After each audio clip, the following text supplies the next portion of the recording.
அல்லாஹ் சொல்கிறான், மூமின்கள் யார்? அல்லாஹுவை பற்றி அவர்களுக்கு முன்னால் பேசப்படும் பொழுது அவர்களது உள்ளத்திலே ஈமானிய உணர்வுகள் வெளிப்படும் என்று. அல்லாஹ்வின் அடியார்களே, அல்லாஹு தஆலா நமக்கு தொழுகையை கொடுத்தார். அல்லாஹ்விடத்திலே பேசுவதற்காக கொடுக்கப்பட்ட ஒரு அற்புதமான இபாதத். இதா காமல் அப்து யுஸல்லி யுனாஜி ரப்பஹு. அடியான் தொழுகைக்கு நின்றால் அவனுடைய ரப்பிடத்திலே அவன் ரகசியம் பேசுகிறான். அந்த உணர்வில்லாத தொழுகை இல்லை. அல்லாஹு தஆலா ஹதீஸ் குதுசியிலே சொல்கிறான், இதா காலல் அப்து அல்ஹம்துலில்லாஹி ரப்பில் ஆலமீன். அல்லாஹ் சொல்கிறான், ஹமிதனி அப்தி. நாம் அல்ஹம்துலில்லாஹ் என்று சொன்னவுடன் அல்லாஹ் சொல்கிறான், என் அடியான் என்னை புகழ்கிறானே. அர் ரஹ்மானிர் ரஹீம் என்று சொல்லும் பொழுது அஸ்னா அலைய அப்தி, என் அடியான் என்னை போற்றுகின்றானே.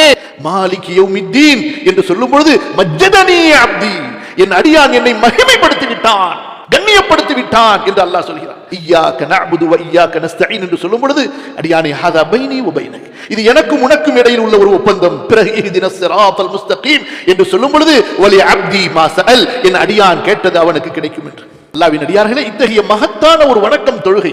தொழுகை என்பது அதனுடைய தொடக்கத்திலிருந்து இறுதி வரை துஆவும் திக்ரும் கலந்த ஒரு அற்புதமான ஒரு வணக்க வழிபாடு. தொழுகை என்பது திக்ரும் துஆவும் கலந்த ஒரு அற்புதமான வழிபாடு.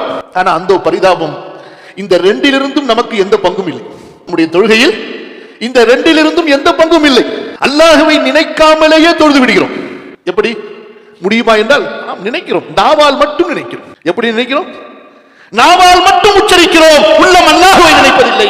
உள்ளம் வேறு யாரையோ வேறு எதையோ, எதை அல்லாஹ் தஆலா குப்பை என்று சொன்னானோ துன்யா, எதை ஒரு செத்த ஆட்டுக்கு சமம் என்று அல்லாஹ்வுடைய தூதர் வர்ணித்தார்களோ, எந்த துன்யா மறுமையை கவனித்து ஒரு அற்பமான வஸ்து என்று அல்லாஹ் சொன்னானோ, எந்த துன்யா கொசுவின் இறக்கைக்கு சமமாக இருந்திருந்தால் ஒரு காஃபிருக்கு அல்லாஹு தஆலா ஒரு மிடறு தண்ணீரை கூட குடிக்க கொடுத்திருக்க மாட்டான் என்று அல்லாஹ் வர்ணித்தானோ, எந்த துன்யாவை அல்லாஹு தஆலா சபித்தானோ, அதைத்தான் நினைத்துக் கொண்டிருக்கிறோம்.